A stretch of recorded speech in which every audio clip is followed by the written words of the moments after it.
Moroni, el sastre, hacia 1570, National Gallery, Londres. Óleo sobre tela, 98 por 75 centímetros. Giovanni Battista Moroni nació hacia 1525, en una pequeña población campesina próxima a Bérgamo. El gran artista veneciano, Lorenzo Lotto, que se había instalado en Bérgamo en 1512, desempeñó un papel importante en la vida de Moroni e influyó fuertemente en su estilo de pintura. Moroni fue a Brescia y estudió con Alessandro Bonvicino Moretto, devoto pintor de temas religiosos. Hasta 1553 Moroni trabajó en el estudio de Moretto. El estilo de ambos pintores puede identificarse con el de un pequeño grupo de artistas que vivieron y trabajaron en Brescia, una ciudad relativamente pequeña, ubicada en una región campesina. La vida de Moroni parece haber sido por lo general muy poco agitada. Fue un artista consciente, dedicado por entero a su oficio. Sus servicios artísticos fueron solicitados por varias ciudades de la provincia y ocasionalmente realizó viajes, algunas veces hasta Venecia. Pintó cierta cantidad de cuadros religiosos que fueron utilizados como retablos, incluida una Última Cena en romano. Moroni murió en 1578. Giovanni Battista Moroni fue uno de los mejores retratistas italianos del siglo XVI. La escuela de Brescia, en la que históricamente se incluye a Moroni, era una rama provincial de la Escuela Veneciana de Pintura, que incluía artistas tan grandes como Giorgione, Tiziano y el Tintoretto. En el curso de su carrera, Moroni pintó muchos cuadros religiosos, utilizando temas de las pinturas de Moretto, su maestro, pero empleó gran parte de su tiempo describiendo con aguda visión psicológica a la clase media acomodada. Al igual que Bronzino, Moroni era mejor retratista que pintor de cuadros de tipo religioso, y Tiziano aconsejó a los comerciantes de Bérgamo que se hiciesen hacer sus retratos por Moroni antes que por los más dinámicos y llamativos artistas venecianos. El sastre, un retrato de gran perfección, está lleno de simpatía humana. Este sastre está pintado con la misma dignidad con la que los venecianos retrataban a sus príncipes y nobles. El cuadro tiene una tranquila luminosidad conseguida con la luz suave que baña todas las formas. Los colores son matizados por el uso sutil de una serie de grises que dan a la pintura su tonalidad nacarada. La honesta observación y la penetración que utilizó Moroni hacen de este cuadro uno de los mejores ejemplos del arte italiano. Su candor y falta de pretensión lo convierten en un significativo precursor del retratismo moderno.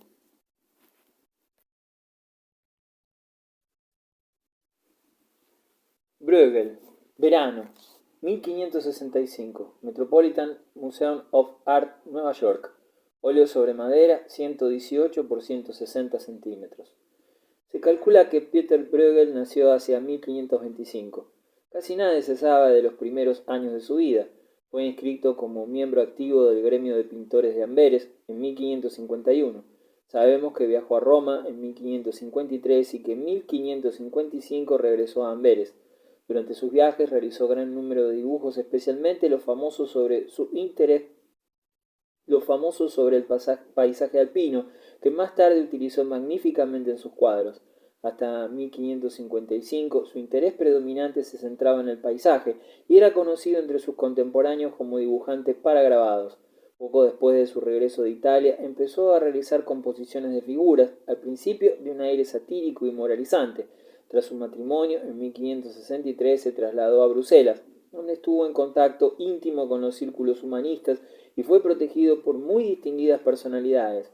Su profunda preocupación por el ser humano, así como por los problemas del mal, le hizo buscar la realidad en todas las clases de la sociedad. Su simpatía y comprensión hacia la clase rural flamenca son bien conocidas. Cuando murió en Bruselas en 1569, sus hijos prosiguieron la tradición y constituyeron una familia de pintores que floreció durante casi 200 años. Bruegel está a la altura de los más grandes pintores holandeses. Su maestría técnica y su visión moral de la humanidad se combinan para convertirle en el espíritu más poderoso y dotado de todo el arte flamenco del siglo XVI. Tenía una habilidad extraordinaria para reproducir detalles insignificantes y armonizarlos en una obra monumental. A menudo se ha observado que tenía un profundo conocimiento de la vida orgánica y de las formas de la naturaleza, tal vez solo igualado por Leonardo da Vinci. Su comprensión de la naturaleza le indujo constantemente a establecer el contraste entre sus perfecciones y las imperfecciones del hombre. Todo lo que afecta a la vida humana es de interés para el pintor. En 1565, Bruegel realizó una serie de pinturas en las que se describía al hombre y a la naturaleza en las relaciones especiales que tienen en diversas épocas del año. Sin duda, Bruegel había visto muchas obras medievales realizadas sobre el tema de los meses del año. Julio es tradicionalmente el mes de la siega, y en su cuadro, Verano, Bruegel nos muestra por un momento fugaz la unión del hombre y la naturaleza. Esta inmaculada nos es descrita con gran belleza. Los campesinos, abrumados no solo por el peso de su trabajo, sino por su misma condición humana, están dibujados burdamente para poner de manifiesto su esencia inferior. Sin embargo, pese a su naturaleza pecadora, el hombre puede superarse a sí mismo y cosechar los frutos de la tierra, al ordenar el ritmo de su vida de modo que encaje con el de la naturaleza.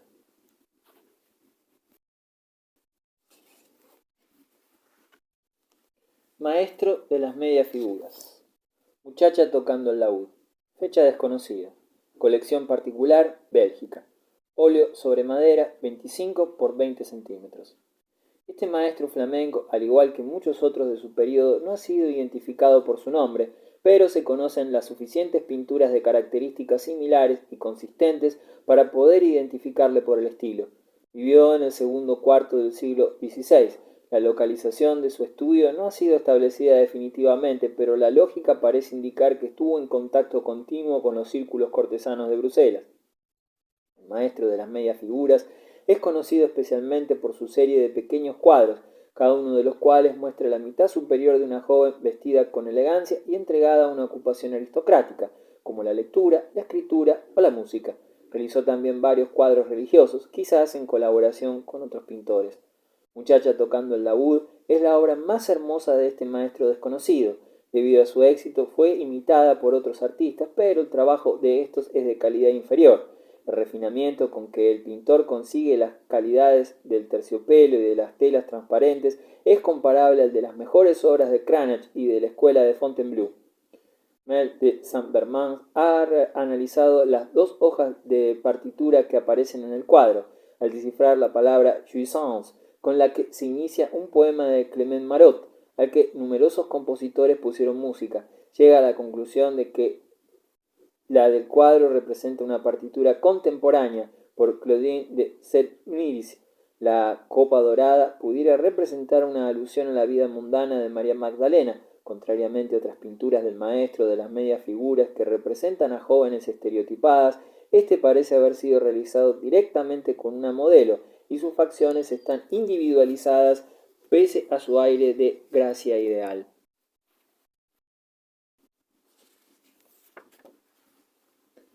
El Greco. El cardenal don Fernando Niño de Guevara, hacia 1600. Metropolitan Museum of Art, Nueva York. Donativo de Miss O. Weyemer, 1929.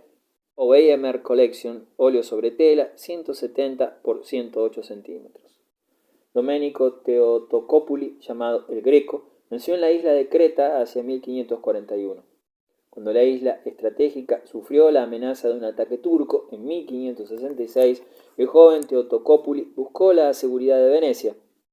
Allí empezó a estudiar pintura, evidentemente bajo Tiziano, pero también en considerable contacto con el Tintoretto y con los hermanos Bassano. Más tarde fue a Roma, donde sus retratos fueron muy apreciados y donde llegó a conocer el arte de Miguel Ángel y de Rafael. La prodigiosa experiencia italiana abarcó solo unos 10 años. En 1577, el Greco llegó a Toledo, donde encontró su verdadero hogar.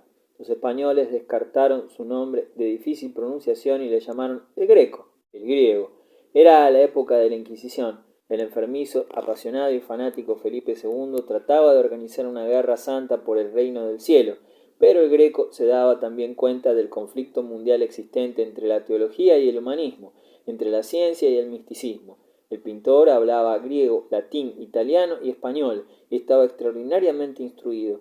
En respuesta a un encargo real, se dice que Felipe adoraba la pintura, pasión que sólo superaba la que sentía por la religión. Pintó una leyenda de San Mauricio para el Escorial.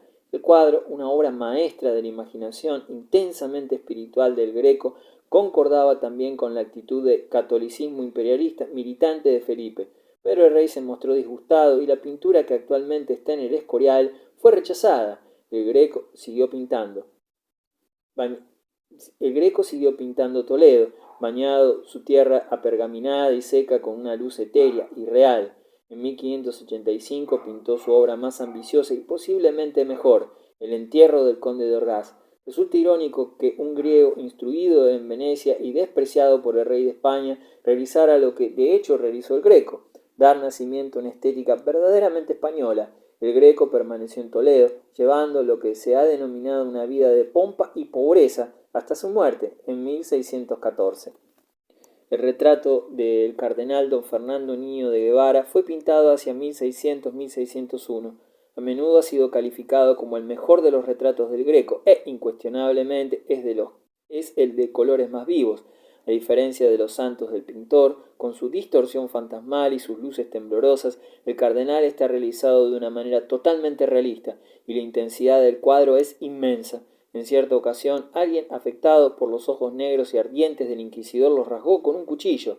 Posteriormente, el lienzo ha sido restaurado. Hasta fecha reciente, algunos críticos han gustado de afirmar que el Greco debió de ser astigmático, su posición basada en la estilización vertical de sus figuras, del mismo modo que esa espiritualidad suscitó acusaciones de locura poco después de su muerte.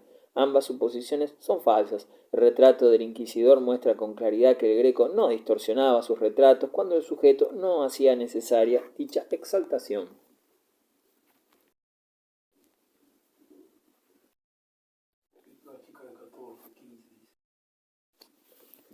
Clouet, retrato de Francisco I, hacia 1524, Musée du Louvre, París. Óleo y temple sobre madera, 96 por 74 centímetros. Nacido en Holanda, hacia 1485, Jean Clouet se dirigió hacia el sur, a Francia, y acabó por convertirse en el pintor más importante de la corte del rey Francisco I. Las oportunidades para los logros creadores abundaban durante el reinado de ese soberano. El propio rey mostró un vivo interés por las investigaciones eruditas y lo que ahora llamamos un renacimiento del estudio condujo a un refinamiento sin precedentes en las costumbres y cultura general de la corte. Aunque Clouet llegó a Francia con un estilo enraizado en su origen norteño, la influencia del gusto francés transformó ese estilo y le permitió desarrollar el retrato a lápiz hasta un estado tal de perfección que ejerció una profunda influencia en la obra de los artistas franceses de muchos siglos más tarde. En el Museo de Chantilly, por ejemplo, se conservan 130 dibujos de Clouet representando a personajes de la corte, dibujos caracterizados por la perfección del artista en el retrato. En torno a Jean Clouet se reunió toda una escuela de artistas, incluido su propio hijo, François. La posición social de Clouet en la corte fue considerable después de que se le concedió el título de pintor y ayuda de cámara del rey. A su muerte, hacia 1540, su hijo heredó el título y los privilegios que le eran inherentes. El famoso retrato de Francisco I constituye un hito en la historia del arte francés. Con él vemos el inicio de una larga tradición de retratismo francés. Los pintores de ese país se habían expresado con anterioridad bajo la formidable influencia de los maestros flamencos e italianos. La obra de Clouet y la escuela que se formó a su alrededor permitieron a los futuros artistas pintar según líneas singularmente francesas y desarrollar una tradición que les pertenecía por derecho propio. En el retrato de Francisco I, la figura del rey domina por completo nuestra atención. Hay una señorial magnificencia en el aderezo del rey, pero ningún exceso ornamental que nos distraiga de su imagen unificada. El collar de oro y esmaltes con la orden de San Miguel colgada del mismo se mezcla armoniosamente con la prenda de satén blanco, embellecida a su vez con terciopelo y oro. Los detalles están exquisitamente dispuestos para reforzar nuestra impresión de la viva inteligencia y varonil elegancia del rey. Sus manos, por ejemplo, destacan de tal manera que no llaman nuestra atención solo hacia ellas, sino que siguen siendo una parte delicadamente realizada de una imagen armoniosa.